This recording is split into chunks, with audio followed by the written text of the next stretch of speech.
This is Rustin Rose, Metalholic Magazine and Access Entertainment, and talking with us today, Thomas Juneor Andersson of Kamchatka. How are you doing, my friend?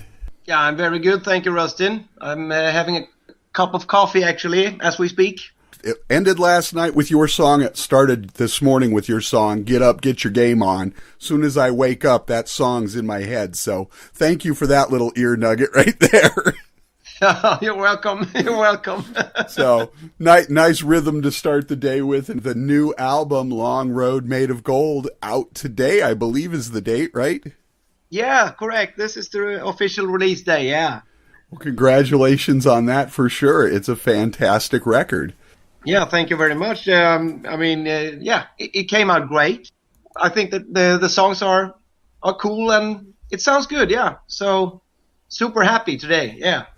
Well, it's definitely a nice mix. This is your sixth studio album, and I'm embarrassed to admit it. It's the first time I've heard the band, and I'm blown away. It really captures the vibrancy of the music that I grew up on. Yeah, thank you for that. A lot of people they discover Kamchatka now since the album before this one, it was called The Search Goes On, right. And now Long Road Made of Gold. Before that, we released 4 albums on different small labels, and we have never gotten any, any commercials or PR or whatever. So, but now with these 2 albums, things are picking up, and we are still going and growing as a group. So, better late than never. It seems like the buzz with this album is like this might be the album to finally get a little bit more notoriety for the band, and it's definitely deserved. Obviously, the guys in Clutch recognize that they've taken you out touring so often, but the one thing that I love about the album is it's real songwriting, and sadly, there's too little of that in the last 10, 20 years. It's all just been sort of machines making the music, and this is real songwriting, getting back to what it's all about. Yeah, with this band, we have never, set out to sound like something. I mean, the music itself, it comes with a mix of blues and rock and all that, but we have never, planned to or said to each other, hey, let's do something that sounds like it came from 1968 or 73 or whatever. It's just, we are 3 guys that loves to play our instruments and sing and write music and do it live as much as possible, So I'm glad that you recognize that, if you understand me. Right, absolutely. Now, you guys are usually about 2 years or so between albums. Only 1 year this time. What were you feeling unusually creative? No. We could have made 1 album a year for several years, but the thing is that we have, hopped from one label to the other, from that label to another, and it always takes time to start up a new collaboration and all that. So the music has always been, I'm always a couple of albums ahead, Right. We always write music, so it's not that. It's just that now when we are on the same label as the previous album, it was just natural thing for us to keep recording between the tours that we did during 2014. So it's not that we were in a rush. We just kept on doing what we do, basically. Well, and it's interesting because the last album too, not only at the same label, it's also the last album was the first full album with Per as a full-time member of the band instead of somebody just sort of helping out in the periphery. Him being an official member of the band now, how does his presence change the feel, the dynamic of the band? Because I tell you, his bass work on this record was one of the things that really stood out to me. Yeah, it stands out. And for me, Per Wiberg is a longtime friend. And we started to play together way back in 1993 in another type of more of a weekend blues rock band back in those days. And after those years, he went over and played with Opeth for 7-8 years and Spiritual Beggars also. But we kept contact, as friends. And when we asked him to produce the previous album, I was like honored, because I've always looked up to Per as a musician and a person.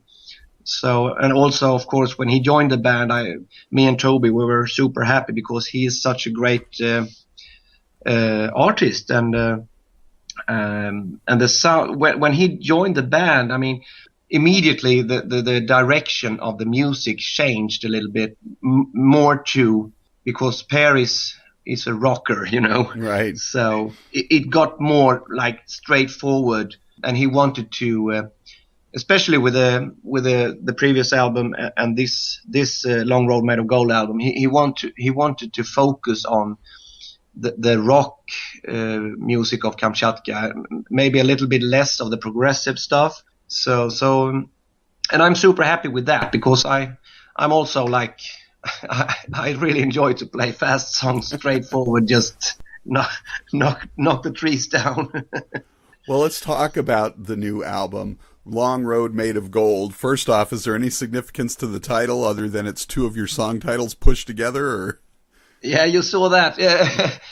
Now, it can be, for me, it's like, you know, being a musician and play. I started to play blues guitar when I was like 6-7 years old, and then through the life of playing and playing together now with Kamchatka for several years, it's that in itself is a long road. And the gold part of the title is like, the gold is the music. It's not the gold money wise. It's more like the experiences, the meeting new people, seeing other cultures, and you know, all that, the experience that comes with the music. That's the gold. So it's a long road, and it's made of gold if you're when you live it, you know. When you're willing to notice and appreciate that, that's really the big thing. So yeah. But now, how does the songwriting process work in the band? Do you all write individually? Do you come in with ideas together, or is it primarily you? The Search Goes On album, the previous one, I wrote all the songs on that one, because that was that period of time. Before that, we were without a bass player and everything, but me and Toby said, let's just try to push it, and we'll find a bass player along the line. So I just banged my head against the wall a couple of times, and then I wrote the songs on that one. And then Per joined the band, and he writes music in his home, you know, and I do that too. And then I just put it together in my computer, the ideas, and then we share the ideas. And when we decide that this is going to be a song that we're going to try, then we do it, and then we come together in the studio and play through the ideas and maybe do some changes here and there. And Toby comes in with his Toby is the drummer. He comes in with his input as well. So it's a collaboration, but for starters, nowadays it's like me and Per. We write the music, and then we put the things together when we record an actual album. Tell us about Long Road Made of Gold from your perspective as the artist, having created it. I know what I hear, but I sort of want to get your vision for what the album seems like to you. It's still from my perspective, I'm still on a very positive vibe, and that started when Per joined with the Search Goes On album, and that continues into this album, you know, feeling wise. Right. We have done, during 2014, we've been on the road quite a lot, and we have grown together. And a lot of the new material on this Long Road Made of Gold came to be from that feeling that we are getting somewhere together, and also Per's input. I started to think more into the element of rock music, much more than on previous albums, and I wanted to hear the band play more of that also, and I was very curious about the songs that Per put together before I had heard them, you know. So it's like it's a continuous positive high from that just keeps rolling in some way. And I mean, the band has been existing since the first album in 2005. I was going to say 10th anniversary from your first album. Congratulations on that as well. Yeah, thank you. And but now it felt with the previous album and this one, it feels like that we are. It's still the music that we love to play and create, but it feels like a new page for the band since Per joined, and I think that shines through the music in some way. Right. Well, when I was listening to Long Road Made of Gold and I went back and listened to some of your early stuff, it seemed like it was a nice progression and continuation, but I could also hear sort of an evolving, and I did really pick up on the positive energy of the album, too. Did you guys try anything new on this record that you hadn't tried before? The banjo. The one intro that starts it all off. first... That's awesome, by the way. I love that. Yeah. Well, I just played the riff when I wrote the song, and I just, the fast thing that goes on there on a guitar. It's okay, we do that live, but I just tried it on a banjo, and then we said like that's the intro. That will be the intro of the album. So that's new, but and also it's new for us. The mix and master is made by a guy from the UK. He's called Ross Russell, and he works with many big death metal bands and heavy metal bands and stuff like that. And that's new also to have a mix and a person from a whole nother genre of music to do the mix, and that's also new. We wanted to see how will this group sound with somebody coming from a total different direction, and I'm happy with the result that he made. The sound, I like the sound of the album. Absolutely, because you used Jacob Hansen for the previous record or something, right? Yeah, and also we have working with Nicholas Ellistrand, his name is. He plays guitar with Entombed, and we have also done mixing and mastering ourselves on one of the albums. But it was very relieving to. It takes a lot of energy to mix and master your own album because you get so blind with everything. So exactly. So, well, as I said a minute ago, I really love the energy, especially the early part of the album. But Rain may be my personal favorite track, at least at the moment. It sort of changes here and there. What's the story behind that song? Yeah, I had written that song. That song existed as an idea when we recorded the previous album. But me and Per, we were not satisfied with the way it went back then. The chorus was what you hear on this version, but I used to say like Jean-Paul Gaster in Clutch, I let it marinate, for a year, and then I put it together with a new verse, and then it came out like you hear, like the way you hear that one now, and also my favorite weather is rain, because that's when I get most creative, sitting inside and lighting some candles, drinking coffee and writing music, So it's my celebration to rain. Yeah, I think that might be one of the reasons I identify with it too. There's something about rain. I've always loved it. So now, just before we get out of here, to get to know a little bit more about you, because I tell you, the first time I heard your voice, when I heard you singing on this album, I was like, it sounds like Paul Rodgers. This sounds like classic Paul Rodgers. So getting to know you a little bit more, who were some of the people who inspired you as a musician? I come from a musical family, and I just went totally crazy when I first heard my father's old vinyl records, Uh-huh.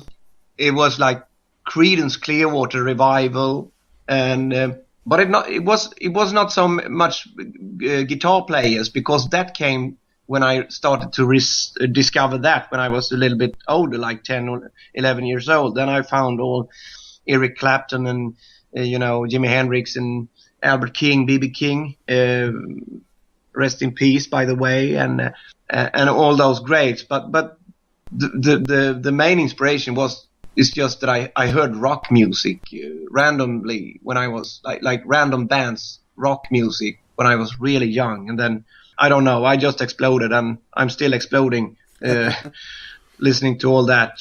And then along the years, I just played, been playing guitar and listening. And then came Steve Ray Vaughan, of course, and Jimmy Vaughan and all that, Billy Gibbons, the Southern, American Southern bands later on. Also big inspiration, of course.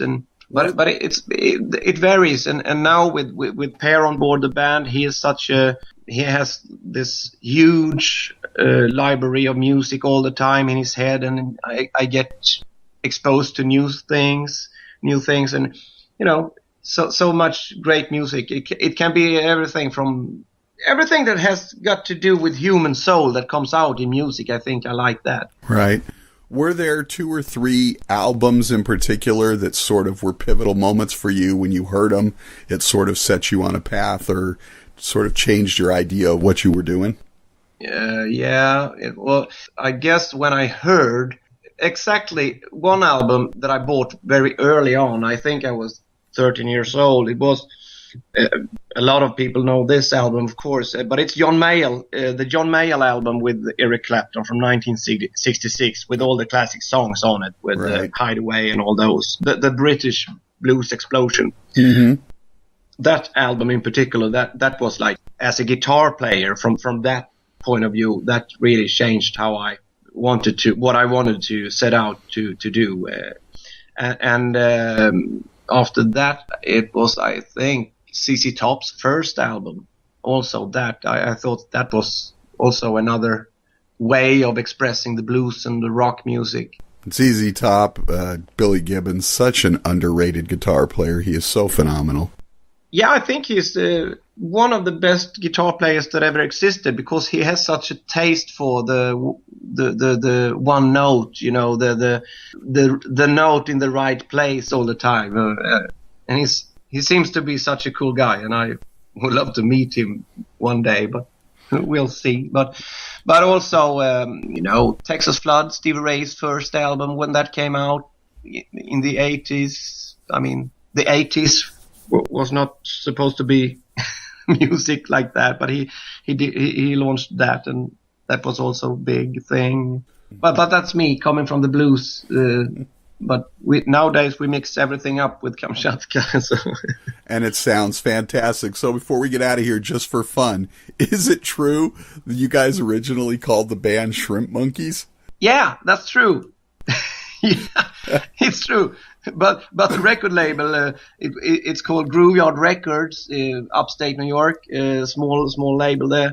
Joe Romanola is his name. He didn't like the sound of Shrimp Monkey, and of course it sounds ridiculous maybe, but it comes from a cartoon that Roger, the original bass player, he made a cartoon, a sketch of a monkey with a shrimp's tail, and we thought that, this is so funny, but that was only maybe the 3 of us that thought it was funny. Well, thank you for sharing that with us.